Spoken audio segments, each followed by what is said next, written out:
Estou recebendo aqui doutor Sérgio Moro. Tudo bem, Tudo doutor? bem, tudo bem. Um grande Pode prazer chegar um estar pouquinho aqui, mais Léo, aqui. Olha, no programa da Band. A gente está vendo o Sérgio Moro um pouco mais descontraído que a gente é acostumado a ver, né, doutor? Consegui aposentar a gravata e estou muito feliz por isso. Mas... E fez as pazes com o tênis. Sabe que esse aqui, uma fake news do PT disse que valia 70 mil reais. Você está brincando. Mas, na verdade, é da Adidas. Só se foi o único exemplar que fizeram, né? Mas, na verdade, acho que eu paguei aqui uns 50 reais, não sei, um pouco mais. 50 reais era o cabeludo. Acho que foi minha esposa que comprou, viu? Então, não sei, mas eu tenho certeza que... Eu até vendo esse tênis aqui, para a pessoa que disse que valia 70 mil reais. 70 mil, dou um desconto de 20%. Se ela me pagar 50, ela leva. É porque tem uma lenda aí que diz que as coisas que o Faustão usa na televisão é tudo caro, né? As camisetas, os relógios e tal. Então, é para ficar longe das fake news. Mas, Léo, antes só de começar, eu quero aqui prestar minha solidariedade, né, a esses dois trabalhadores e as famílias deles que, infelizmente, sofreram esse acidente lá na empresa. Na Cocamar eu estava visitando. A ideia era prestigiar a Cocamar, a cooperativa aqui, que é um gigante da agropecuária, aqui do cooperativismo, né? Referência nacional. E, infelizmente, durante essa visita, nós fomos informados desse evento, que aconteceu distante de onde a gente estava, né? Mas aconteceu esse evento e é uma tragédia para as pessoas ali que faleceram e tanto para as famílias. Então, quero registrar aqui a minha profunda solidariedade e pesar por esse fato. E como você colocou, na verdade, uma coisa não tem a ver com a outra. Eu já ouvi pessoal me procurando, falar, foi um atentado. Não teve nada disso, não. Foi só um acidente trágico. Infeliz coincidência. Infeliz. Mas até daí eu interrompi minha visita, me comprometi a voltar na Cocamar outro dia, porque o pessoal estava abalado e precisava atender, evidentemente, a tragédia. Né? Mas é o que a gente pode fazer, lamentar o ocorrido e prestar solidariedade aqui às famílias atingidas. Tá certo. Doutor Sérgio Moro foi juiz federal, já está aposentado, como ele mesmo acabou de confirmar. Não estou aposentado não, viu? Ainda não? Não. Só a gravata que aposentou? Só a gravata. Tá bom, tá na ativa. Então, o que é interessante você saber? Ex-ministro do atual governo, né? Ministro da Segurança e ministro da Justiça, teve já uma experiência como ministro, né? E o motivo da vinda dele aqui a Maringá é exatamente o lançamento de um livro. Mas antes da gente falar do livro, doutor Sérgio Moro, queria que você me falasse da sua ligação com o Maringá, porque nós somos bairristas. A gente falou, não, o Sérgio Moro é de Maringá, e a gente precisa saber do senhor. Não, é importante ter essa confirmação, porque às vezes saem algumas notícias que também não correspondiam bem à realidade. Mas eu nasci em Maringá, né? Sou pé vermelho, como se diz, com muito orgulho. Falo, puxo R até hoje. Porta. Né? Porta, torto, né? Arte, essas coisas. Mas eu tenho orgulho, na verdade, de ser do interior do Paraná. Maringá, acho que é uma cidade, não que não tenha os seus problemas, mas é uma cidade que se destaca no país, é uma das melhores qualidades de vida, né, para se ter aqui, é viver em Maringá. Então eu tenho muito orgulho, né? Eu estudei aqui praticamente toda a minha vida. Eu fiz o Colégio Santa Cruz. O Santa Cruz. O Santa Cruz. E depois estudei no Gastão Vidigal, né, na escola pública. Então tive lá tanto a escola com as irmãs carmelitas, como depois com os professores lá da rede pública do Gastão Vidigal. E meus pais foram professores aqui, né? Então quando eu era criança e adolescente, eu andava, sei lá, 100 metros na cidade e encontrava alguém. Tive aula com seu pai. Tive aula com sua mãe. Então, uma sensação bacana. A dona Odete e o seu Dalton. Isso, exatamente. Exatamente. Que bom. Então, nós temos audiência confirmada aqui hoje, então. Não, com certeza. com certeza. Espero que mais gente, inclusive. Lógico. Espero que mais gente. Certeza. Mas, o doutor, queria que você falasse sobre o livro que você veio lançar aqui em Maringá hoje. Léo, quando eu saí do governo, saí lá do cargo de ministro da Justiça, eu resolvi escrever um livro. Fazia muito tempo que o pessoal me cobrava para relatar as experiências da Lava Jato. E eu fiz algo um pouco mais amplo, contando a minha carreira de juiz. Eu tive 22 anos de magistratura. Tive vários casos que foram assim interessantes, ao meu ver. Vale um livro, né? Inclusive escrever um. Então tem histórias lá de casos que a gente teve contra grandes traficantes de drogas. Fernandinho Beiramar, a gente teve processo contra ele, a quadrilha dele. A gente teve processo contra um líder do cartel de Juárez, que sabe Deus como foi parar aqui no Paraná, para lavar dinheiro. A gente teve o caso Banestado, também, que foi um caso extremamente rumoroso. De muita repercussão. A gente teve a Lava Jato. E depois eu conto também o meu período no Ministério da Justiça. Então tem ali histórias, detalhes de bastidores. A gente vai estar lançando agora às 19 horas no Giardino. Né? E é uma forma de apresentação do livro aqui à sociedade maringaense. Convido todo mundo que puder, né, ir lá prestigiar o lançamento. E a gente vai ter uma espécie de uma palestra, de uma entrevista lá. Né, Nós vamos conhecer um pouco mais o Sérgio Moro. Isso, porque no fundo, assim, eu fui juiz por muito tempo. Juiz você não fica dando entrevista, né? Não é muito apropriado. Depois, como ministro, também sempre me considerei parte técnica do governo. Era assim, eu e o Paulo Guedes, nós éramos vistos dessa maneira. Então também não me preocupava muito em dar entrevista. Às vezes dei algumas, né? Mas não me preocupava muito. Agora é diferente. Acho que estou como pré-candidato à presidência. Tenho que falar, tenho que explicar para as pessoas o que a gente quer fazer, qual que é o nosso projeto, qual que é o nosso propósito. E vale também contar um pouco sobre o passado. Embora a gente quer discutir mais o presente e o futuro. Tá certo. Eu estou falando com o Sérgio Moro, ex-juiz federal, pré-candidato à presidência da República. Estamos sendo acompanhados também em todas as plataformas digitais da Band Maringá e do Paraná Portal. Do Paraná Portal vem pergunta também daqui a pouquinho. Opa, estão preparados. Lógico. A gente faz uma pergunta inicial, doutor, com relação ao Supremo Tribunal Federal. A gente vê que várias decisões suas acabam sendo amenizadas, vamos assim dizer, no Supremo. Isso é ruim, né? Claro, claro. Olha, o que eu acredito? O crime não pode compensar. Então, durante a Lava Jato, a gente conseguiu romper um privilégio que existe no Brasil, roubar e não ser punido. Que a gente via esses escândalos de corrupção nos jornais e ninguém era preso. Na Lava Jato a gente teve governador preso, presidente da Câmara preso, ex-presidente da República preso, dono da maior empreiteira do Brasil, que teve uma vida de subornos essa empreiteira, 20 anos subornando político. Então, gente que a gente nunca imaginava que iria responder por coisa errada que fez, por crime, sendo julgada, sendo condenada e sofrendo pena de prisão. Não é por uma questão de vingança, é uma questão de justiça.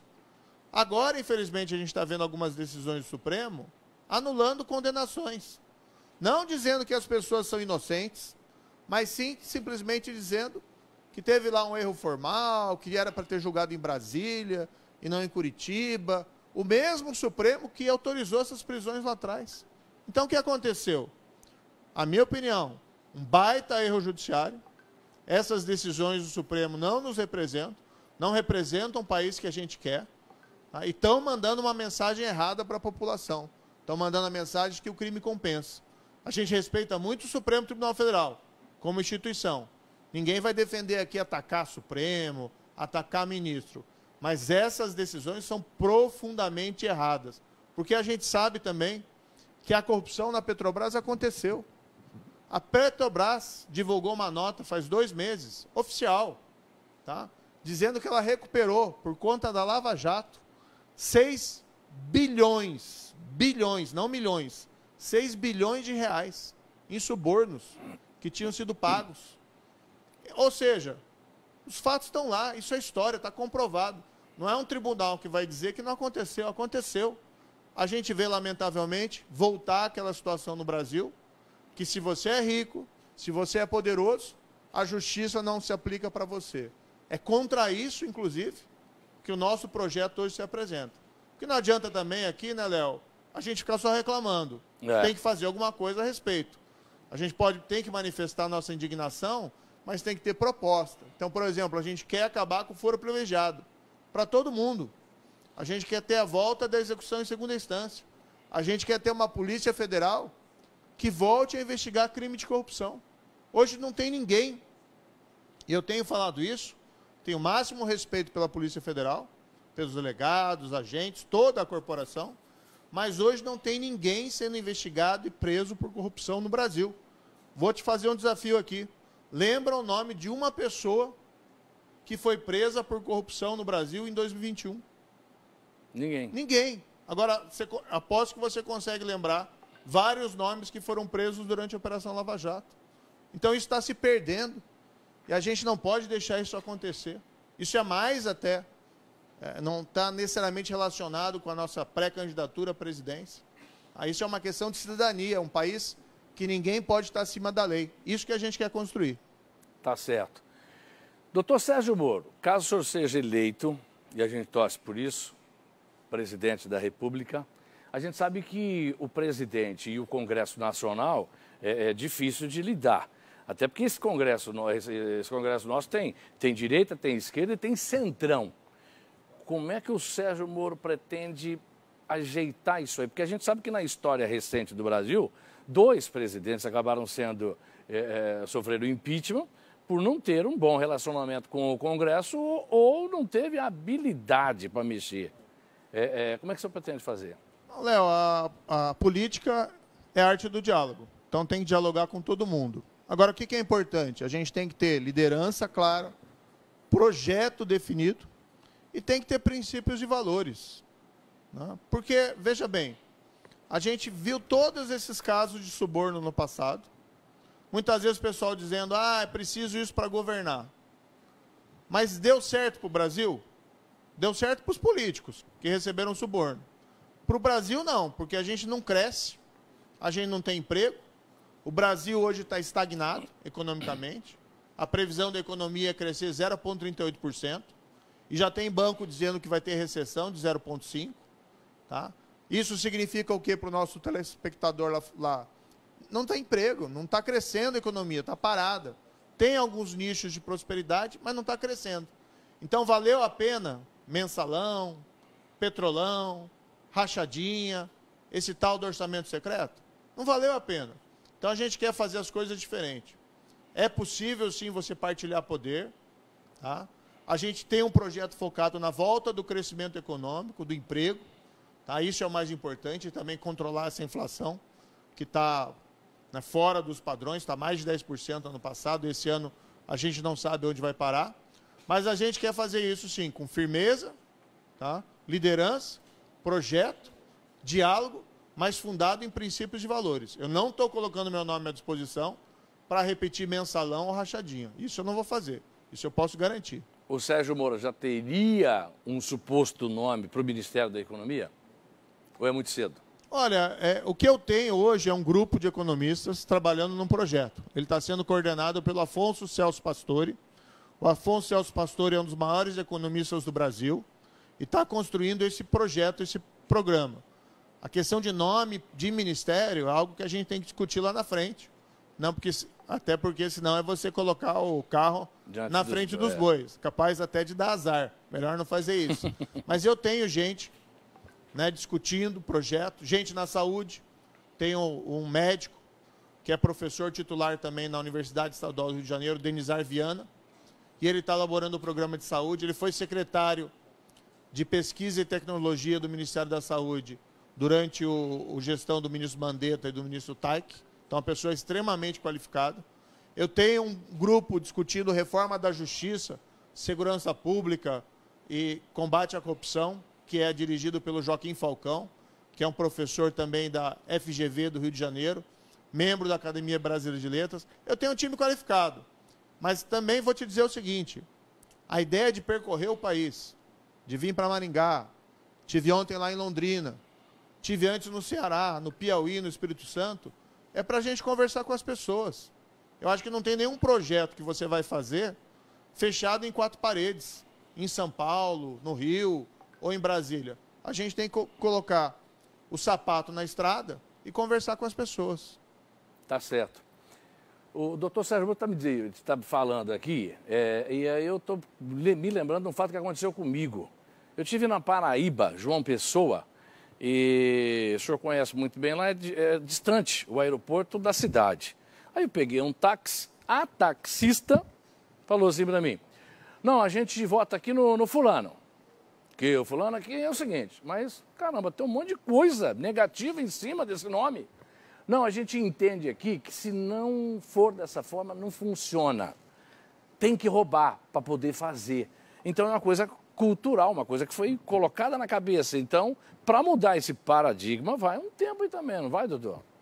Vai, mas se a gente não começar a ir na direção certa, se a gente não começar a colocar o Brasil nos trilhos, tá? Isso envolve educação, saúde, emprego, crescimento econômico, mas envolve também o jeito de fazer política. Se a gente não começar a colocar na direção certa, a gente nunca vai melhorar isso. A gente vai estar sempre preso na mesma história. E o que eu digo ali, acho que é muito importante. Se suborno resolvesse o problema do Brasil, o Brasil estava voando hoje. Nós íamos ter 3 vezes o PIB da China, da Índia, né, dos Estados Unidos, porque o que não faltou, infelizmente, nesses últimos 30 anos, é suborno sendo pago. A gente viu isso na Lava Jato, o que foi revelado. Então, assim, a gente não pode ceder a essa ideia de que para ter um bom governo você precisa roubar. E eu tenho uma vantagem também aqui, Dal, que eu vou colocar. Eu não tenho rabo preso, entendeu? Eu não chego para conversar com o mundo político sendo refém de coisa errada que eu fiz no passado. Eu tenho consciência tranquila do que eu fiz. E eu não recuei de nenhum desafio. Na época da Lava Jato, tinha muita pressão para a gente não prosseguir no combate à corrupção. Quando eu fui ministro da Justiça, a gente foi para cima do PCC. Né? Quem fez aquela transferência das lideranças do PCC de São Paulo para presídios federais, onde a gente fechou a chave e acabou com a comunicação daquelas lideranças com o mundo externo, de mandar ordem de crime, coisa parecida, foi a gente. Então a gente não recua de desafio, a gente não tem medo de cara feia e a gente quer fazer sim uma política diferente. Agora, tem muita gente boa na política. Tem o senador Álvaro Dias, por exemplo, aí que é candidato, né, pré-candidato à reeleição. A gente tem os nossos pré-candidatos do Podemos aqui da região de Maringá, né, o Ricardo Maia. Nós temos, por exemplo, também o Fábio Aguaio lá de Curitiba. Ou seja, nós temos aí um grupo que a gente quer mudar essa política da forma como ela é feita hoje no Brasil. Não sou só eu. Entendi. Inclusive, um abraço para o Ricardo Maia, que está aqui conosco no estúdio. Cadê o Ricardo Maia? Fique à vontade, Ricardo. A pergunta que chega do Paraná Portal, vem do nosso amigo do Ribeiro. Se, ao se candidatar à presidência da República, o senhor sabia que iria enfrentar essa guerra de ódio? Sabia, no fundo sabia. Isso não é mais um sinal de que os políticos brasileiros não querem efetivamente um Brasil melhor? Você acha que tem a ver uma coisa com a outra? Acho que a gente tem que mudar isso. Inclusive, o nosso propósito na nossa pré-campanha, a gente não vai apelar para discurso de ódio, a gente não vai agredir a imprensa, como fazem os outros, tá? A gente não vai ficar mentindo para as pessoas, a gente vai falar a verdade, tanto em relação ao que aconteceu, como em relação ao que a gente quer fazer. O que a gente quer colocar para as pessoas? O governo não resolve a tua vida, não resolve todos os seus problemas, mas ele pode, ao invés de atrapalhar, como ele tem feito, ultimamente fez no passado, ao invés de ser governo, aí, muitas vezes, voltado para si mesmo, para obter vantagem em tudo, para subornar as pessoas, o que a gente quer é um governo que ajude as pessoas a melhorarem a sua vida. Mas a gente vai falar a verdade. Olha, a economia hoje não está boa. E para ela melhorar é planejamento, dedicação e esforço. Não resolve de uma hora para outra. De todo mundo. Mas a gente tem, sim, a forma para o Brasil voltar a crescer, com responsabilidade fiscal, com responsabilidade social. A gente tem que ter política forte para aliviar a situação hoje de pobreza e desigualdade. Ô Léo, a gente tem visto cenas lamentáveis em televisão de pessoas na fila dos ossos. Gente buscando de novo alimento no lixo. Como é que justifica isso no Brasil, né, em 2022, que a gente tem esse tipo de situação?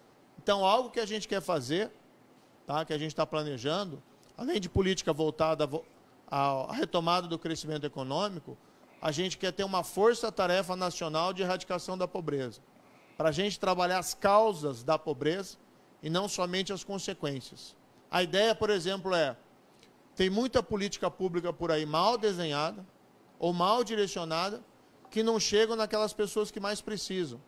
Às vezes você tem, por exemplo, um pai de família que quer trabalhar, mas ele tem um problema de saúde e ele não consegue o tratamento no SUS, na rede pública, ou enfrenta uma burocracia gigantesca e acaba desistindo.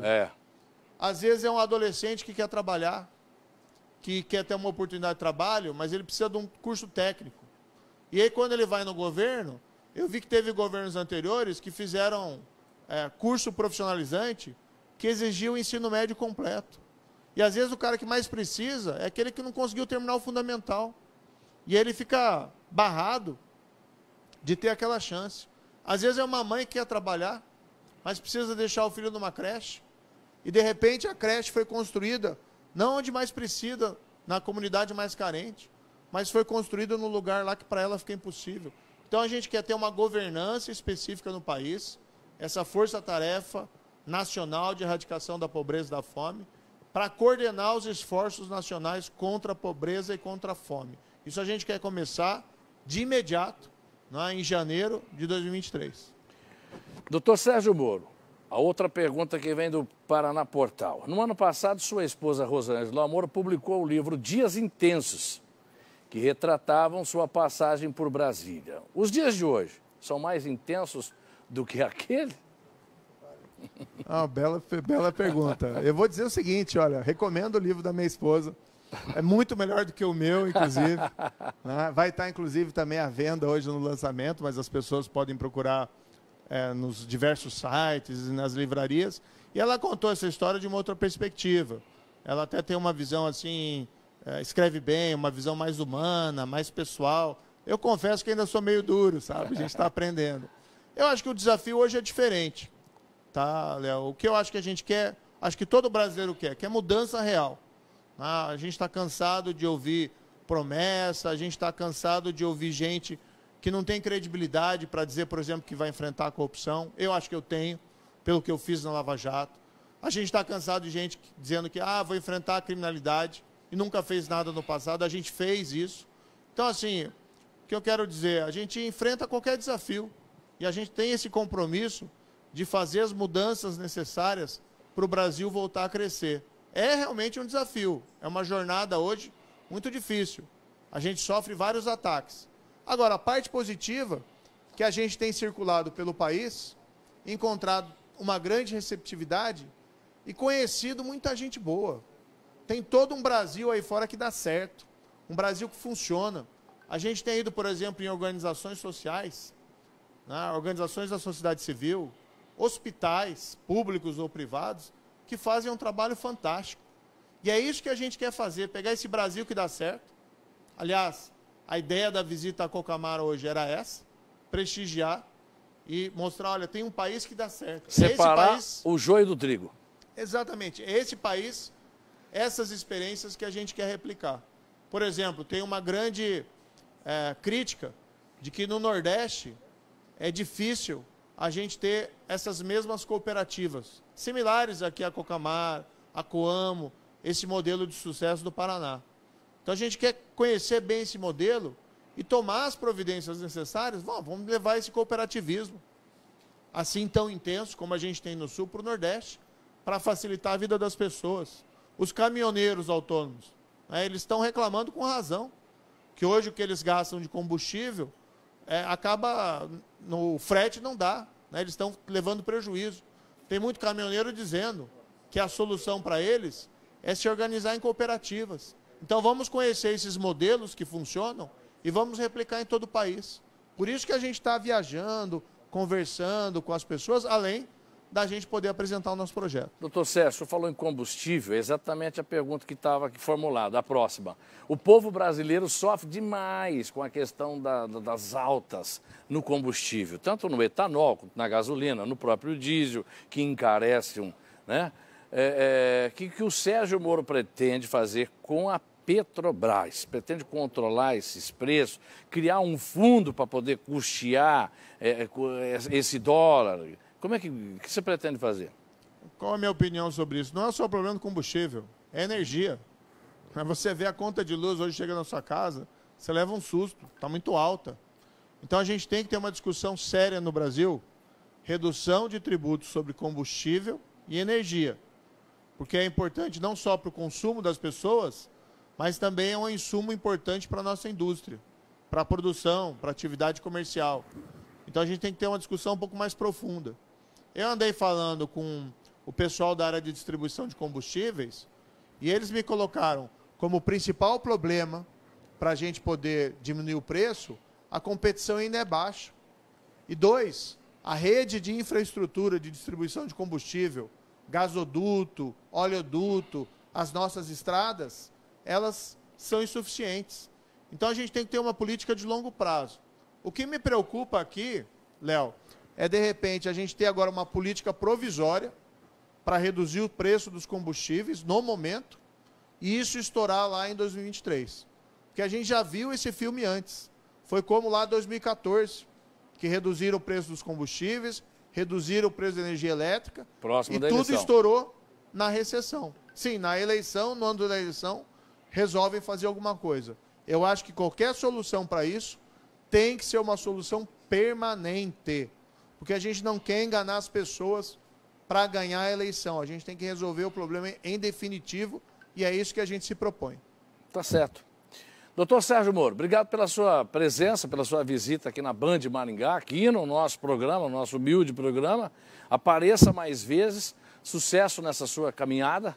Espero que tenha gostado e já fez várias visitas aqui em Maringá e ainda tem o seu evento à noite, que é o lançamento do livro. Tem mais uma emissora de rádio antes do evento, não é? Isso. A gente vai falar ainda com a Jovem Pan. Mas foi um prazer estar aqui. Eu sempre falo, brincando, né, que a gente tem tido uma grande receptividade em todo lugar que a gente vai. Então, quando eu vou falar, ó, eu estou me sentindo em casa. Agora, quando eu estou em Maringá, eu posso dizer que eu estou em casa mesmo. Aqui é a minha terra. Eu estou muito feliz de estar aqui. Tem muitos amigos aqui, muitas pessoas que eu gosto. Eu acho a cidade aqui, não quero ser bairrista também, mas acho a cidade magnífica, né? Tá bom. Ricardo Maia, obrigado por estar aí com a gente também, tá? Doutor, obrigado. A gente vai para o intervalo comercial e a gente volta já já.